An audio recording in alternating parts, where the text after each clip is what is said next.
اب ہم شروع کرتے ہیں یونس علیہ السلام کا قصہ۔ یونس علیہ السلام ایک عظیم اور کریم نبی تھے۔ ان کا قصہ قرآن کریم میں ایک انوکھا قصہ ہے۔ آپ کے والد کا نام متا تھا اور آپ سیدنا ابراہیم علیہ السلام کی نسل سے تھے۔ آپ کا ایک نام ذوالنون بھی ہے، یعنی مچھلی والے۔ النون کا مطلب ہے مچھلی۔ اسی طرح آپ کو صاحب الحوت بھی کہا جاتا ہے۔ اللہ تعالیٰ نے آپ کو ان سب ناموں سے پکارا ہے۔ آپ کو ایک عظیم بستی کی طرف مبعوث کیا گیا۔ اس بستی کا نام نینوا تھا۔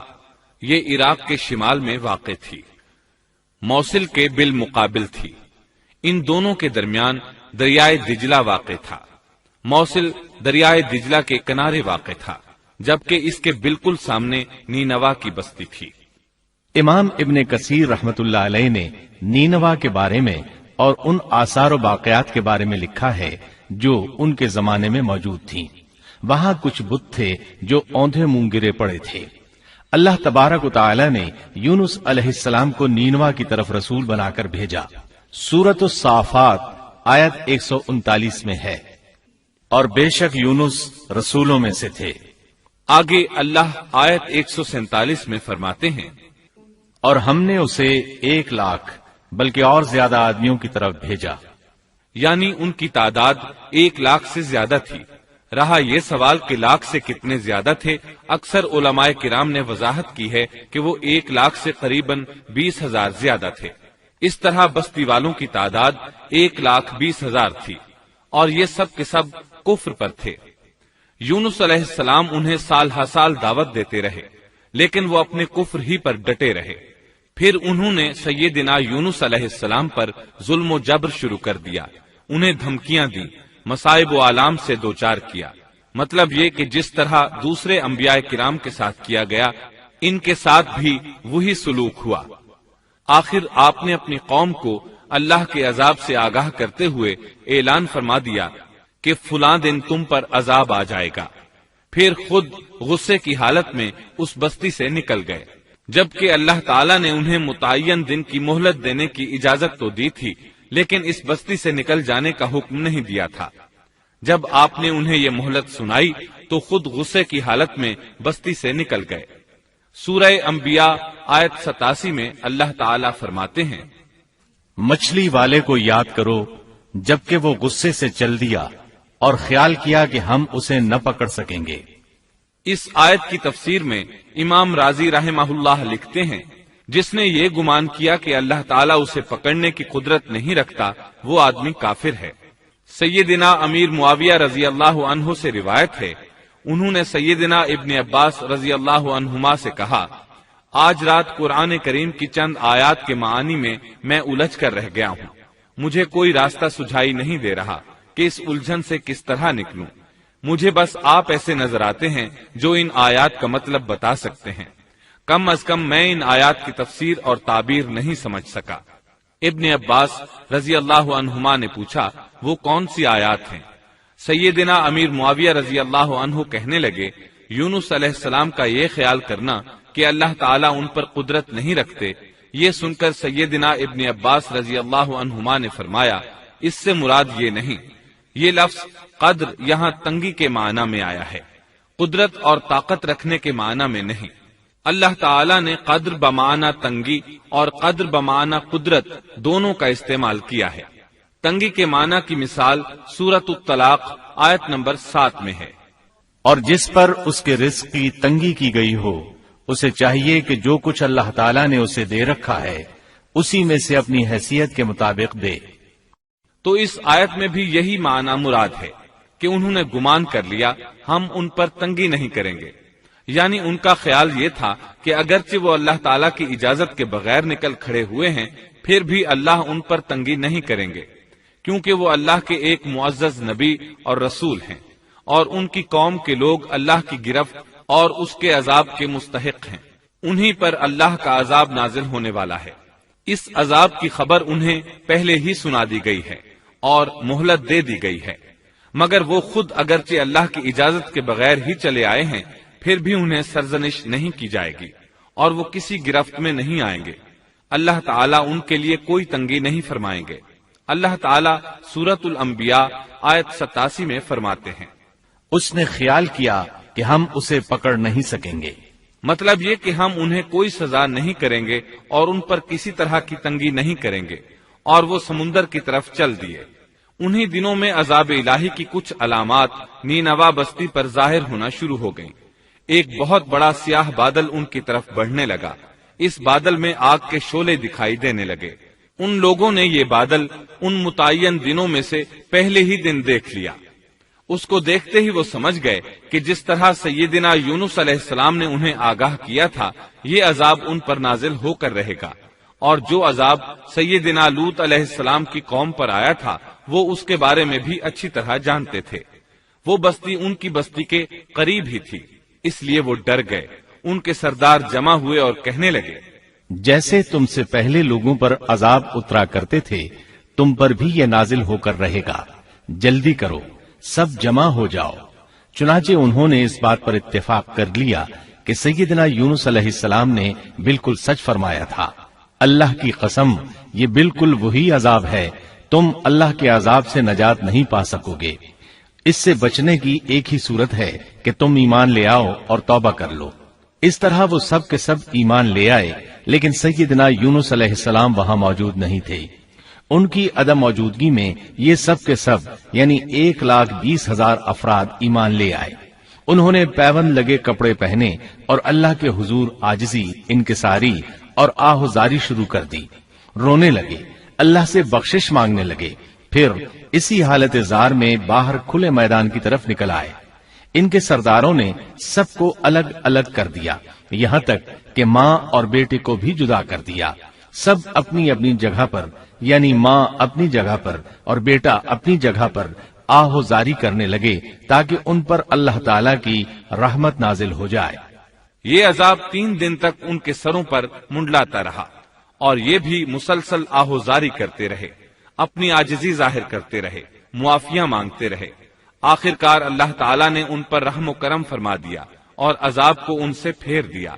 اللہ تعالیٰ سورہ یونس آیت 98 میں فرماتے ہیں، چنانچہ کوئی بستی ایمان نہ لائی کہ ایمان لانا اس کے لیے فائدہ مند ہوتا سوائے یونس کی قوم کے۔ مطلب یہ کہ سابقہ امتوں میں سے کسی کے بارے میں یہ سننے میں نہیں آیا کہ پوری قوم ایمان لے آئی ہو۔ تمام بستیوں میں ایک بھی بستی ایسی نہیں تھی، بس ایک یونس علیہ السلام کی قوم ایمان لے آئی۔ اللہ تعالیٰ سورہ یونس آیت 98 میں فرماتے ہیں، جب وہ ایمان لے آئے تو ہم نے رسوائی کے عذاب کو دنیاوی زندگی میں ان پر سے ٹال دیا اور ان کو ایک وقت تک کے لیے زندگی سے فائدہ اٹھانے کا موقع دیا۔ مطلب یہ کہ ہم نے انہیں دنیاوی زندگی کا لطف اٹھانے کا موقع دیا۔ اب اس قوم پر قیامت کے دن تک عذاب نہیں اترے گا۔ علامہ ابن کثیر رحمت اللہ علیہ فرماتے ہیں، اس آیت کریمہ کا مفہوم یہ ہے کہ کسی بستی کے تمام باشندے کسی نبی پر کبھی ایمان نہیں لائے، یا تو سب نے کفر کیا یا پھر اکثر نے کفر کیا۔ لیکن یونس علیہ السلام کی قوم واحد ایسی قوم ہے جو تمام کی تمام عذاب الہی کے آثار دیکھ کر ایمان لے آئی۔ سابقہ ادوار میں جتنی بھی بستیاں گزری ان میں اہل ایمان کے ساتھ یا تو کفار رہے ہیں یا ان میں منافقین بھی رہے ہیں، سوائے یونس علیہ السلام کی قوم کے وہ سب کے سب کافر تھے، پھر سب کے سب ایمان لے آئے۔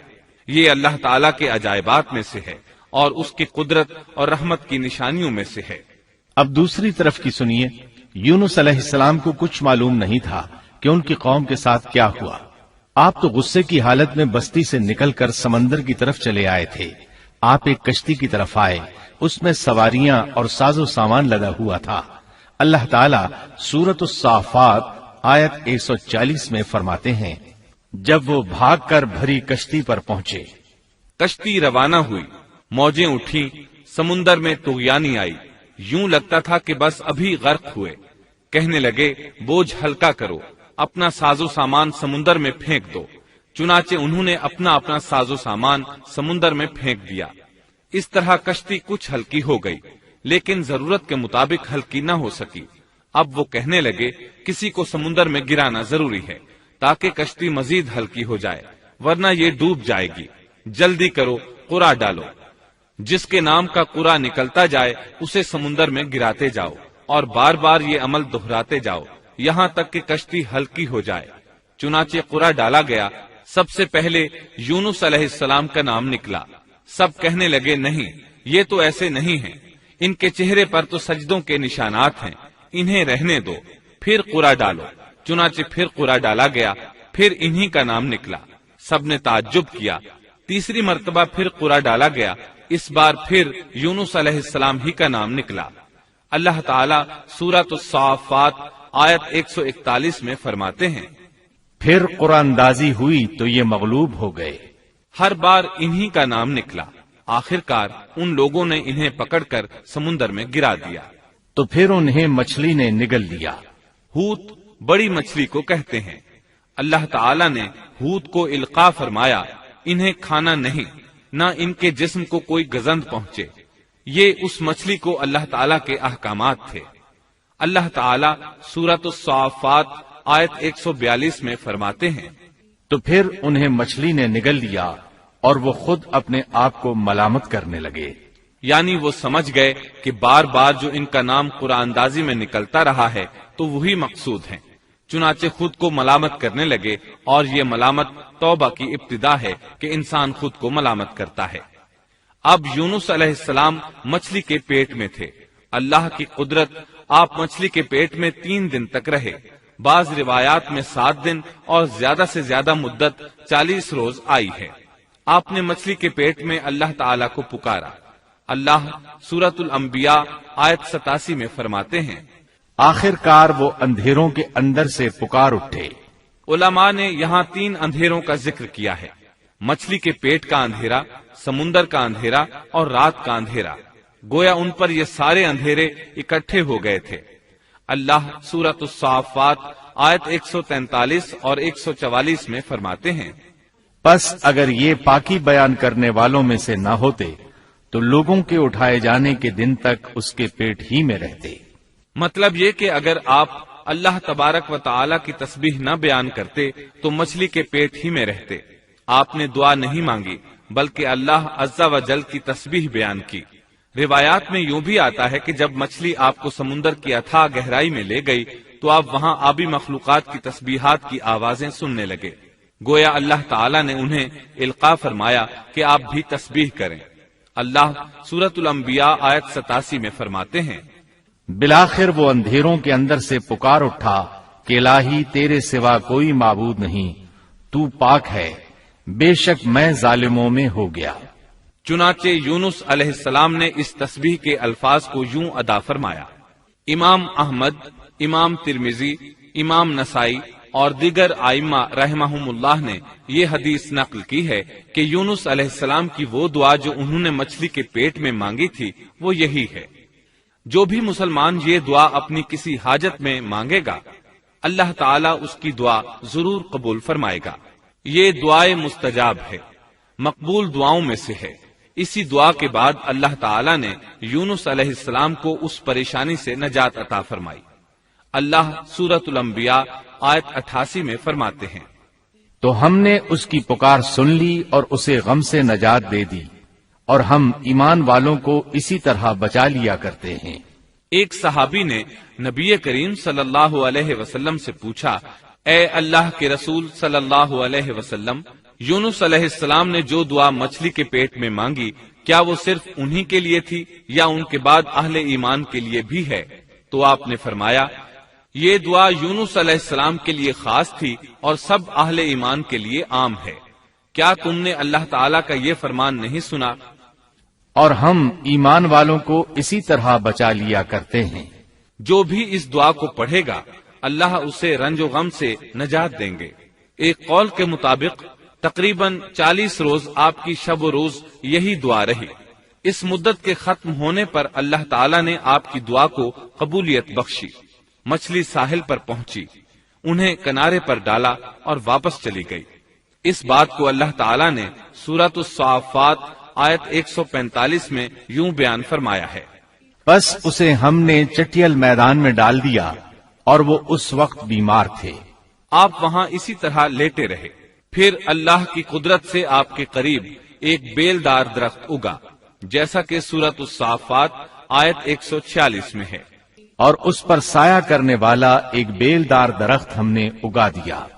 اس کدو کے درخت کے متعلق مورخین کا کہنا ہے کہ اللہ تعالیٰ نے اس درخت کا انتخاب اس لیے فرمایا تھا کہ اس درخت کے پتے چوڑے ہوتے ہیں، ان کے سائے میں انہیں ڈھانپ دیا گیا تاکہ ہوا سے اذیت نہ پہنچے، اس لیے کہ ان کے جسم سے جلد اتر گئی تھی۔ پھر اس درخت سے خوشکن خوشبو بھی آتی تھی، اس خوشبو نے انہیں فرحت بخشی۔ پھر کدو کی خوشبو میں ایک خصوصیت یہ تھی کہ حشرات الارض کو دور رکھتی ہے۔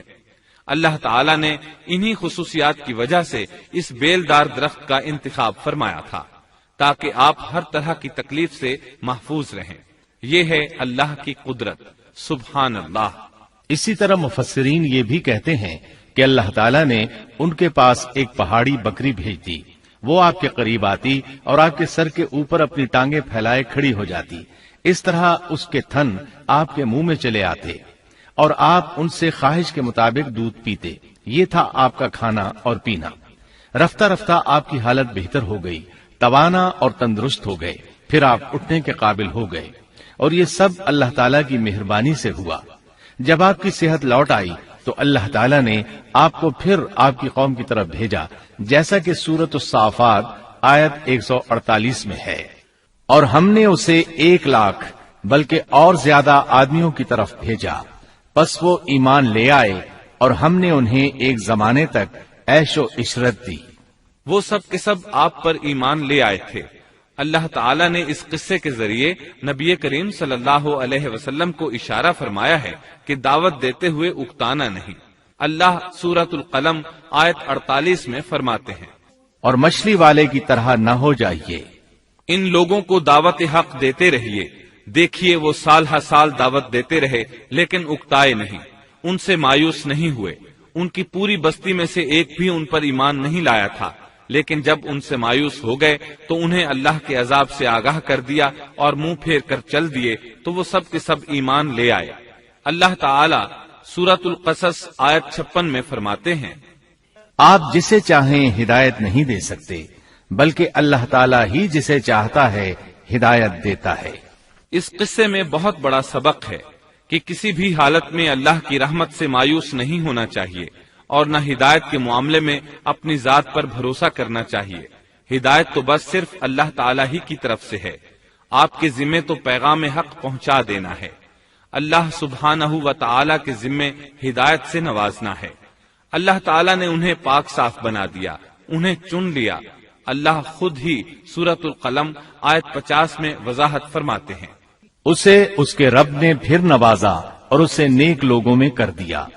امام مسلم نے ایک حدیث روایت کی ہے کہ نبی کریم صلی اللہ علیہ وسلم نے فرمایا، تم میں سے کوئی شخص ہرگز یہ نہ کہے کہ میں یعنی محمد یونس بن متا سے بہتر ہوں، یعنی یوں نہ کہے کہ میں سیدنا یونس علیہ السلام سے افضل ہوں، وہ اس طرح کہ وہ تو اپنی قوم کے ایمان لانے سے مایوس ہو گئے تھے اور میں مایوس نہیں ہوں، اس طرح بالکل نہ کہے، کیونکہ بالآخر اللہ تعالیٰ نے آپ کو چن لیا اور برگزیدہ بنا لیا اور صالحین میں داخل کر لیا۔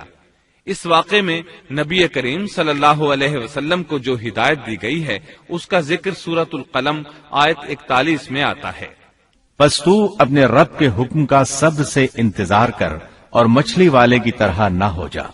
مطلب یہ کہ یونس علیہ السلام کی مانند نہ ہو جائیے جو اپنی قوم کے ایمان لانے سے مایوس ہو گئے تھے۔